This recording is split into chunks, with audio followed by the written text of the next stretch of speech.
Alright guys, welcome back to Formula 1 news, and surprising news at that, completely out of the blue in the last few minutes here. Jost Capito, team principal at Williams, is going to be standing down from the team going forward. One of the nicest guys on the grid, I think, based on the interviews and the interactions with fans this guy has. He's out of Williams going forward. What does that mean in terms of the trickle-down effect? Because if indeed Vasseur is going to Ferrari, that leaves a spot open at Alfa Romeo, and that's going to be Sauber soon, where Capito himself has some history. Very much enjoy your thoughts in the comment section below. Hit the like button if you enjoy, subscribe if you're new as always. So here we go, Williams with a beautiful yellow tick. I don't know where they've got that from, but anyway, Williams Racing Management update just a few minutes ago. They're confirming that after 2 years at the helm, the CEO and team principal Jost Capito is stepping aside. So he's stepping down from the team. Of course, didn't have the greatest car this season, not the greatest season by their standards, but still, I thought he was a great man and helm of this team, and I'm very surprised to see him go. This is the announcement here from the site, and Jost Capito says it's been a huge privilege to lead Williams for the last 2 seasons and lay the foundations for the turnaround of this great team. I look forward to watching the team as it continues on its path to success. Not just Jost Capito, team principal and CEO, but also technical director FX de Maison, I believe Francois Xavier, maybe de Maison, who's stepping down from the team as well. That's this guy, if you guys have seen this guy around the grid from time to time. Also, former VW man, which is definitely worthy of note here, just because the Sauber questions are continuing to get raised. Something I just noticed here actually after I finished recording is that it states here from the chairman Matthew Savage that he postponed his planned retirement to take on this challenge and will now pass on the reins. So this might well mean, and the announcement seems to indicate, that he's now going to retire, but there is other possibilities as well, and what I'm about to describe here in a second is, well, the whole Audi Sauber possibility that if he wants to, he could potentially step into, and it's just a bit too much of a coincidence, you could argue. Even Logan Sargent comes out and says, thanks for having the trust and belief in me, because he, of course, helped by Jost Capito, will be their second driver replacing Latifi for the upcoming season. So what's going on there? Why has this happened so out of the blue?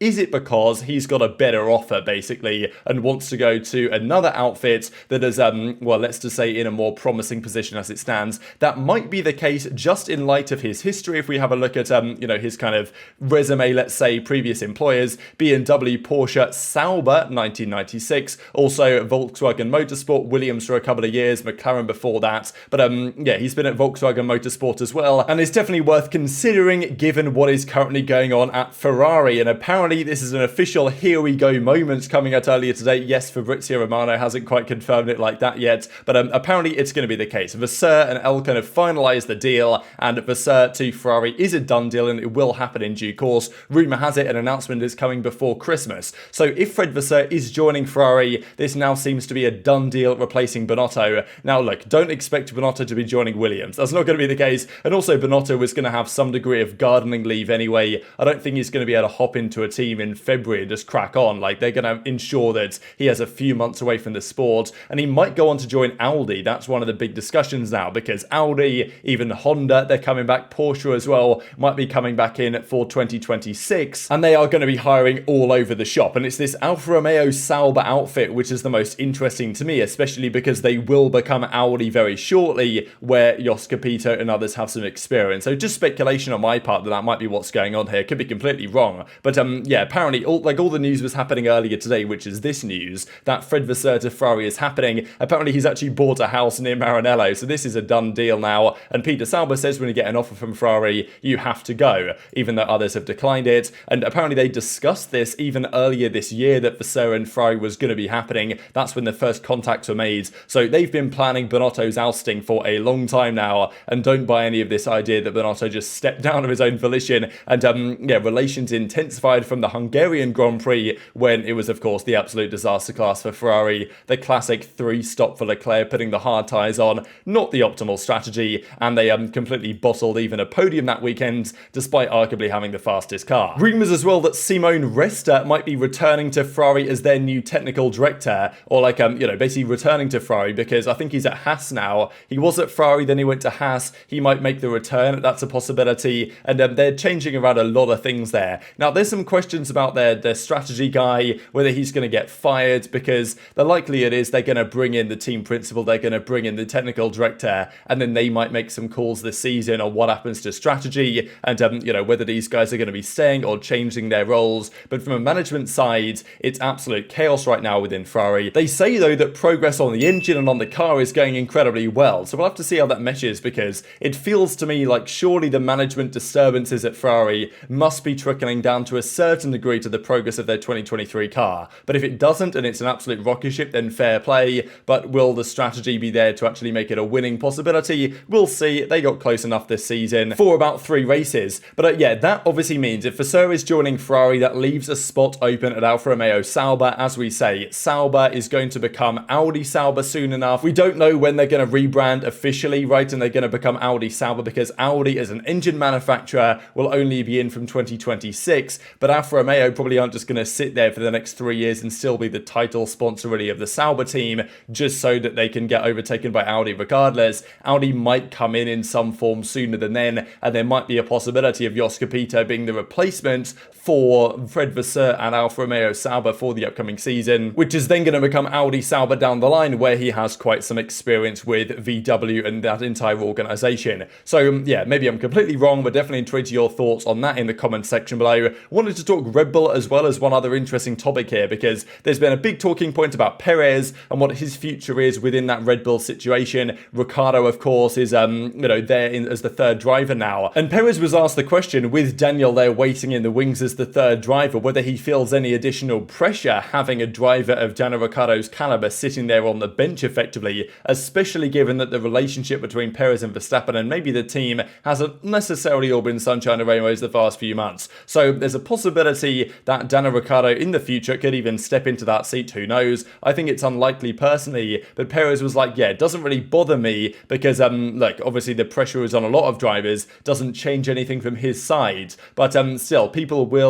continue the storyline that Ricciardo for Perez is a non-zero percentage chance of a replacement going into 2024. Now, Daniel has other ideas for the upcoming season. I believe he stated that he wants to kind of reignite his passion to a certain extent, and he's feeling a little bit burnt out of the sport. Makes sense, and he's planning to do some things in the US. Apparently, he doesn't want to do a one-off in NASCAR, kind of like what Kimi Räikkönen did, I think, recently, but he remains focused on growing his brand in the US. He's one of the biggest guys in terms of, personality, especially in the US, based on the drive to survive, and as he says, he's planning to do a motorcycle ride across the US as he searches for some time alone to mull over his future. So this season will not be one where Ricciardo's going to be in the car all the time. He'll be doing some sim work, he'll be doing some stuff with the car for Red Bull, but mostly it'll be brand stuff and kind of working on himself and where he sees himself in the future, getting his passion back maybe for the sport. It can happen. Obviously, the last couple of years have been a pretty difficult time, but depending on how things go next season, especially because there's no clear rookie within the Red Bull system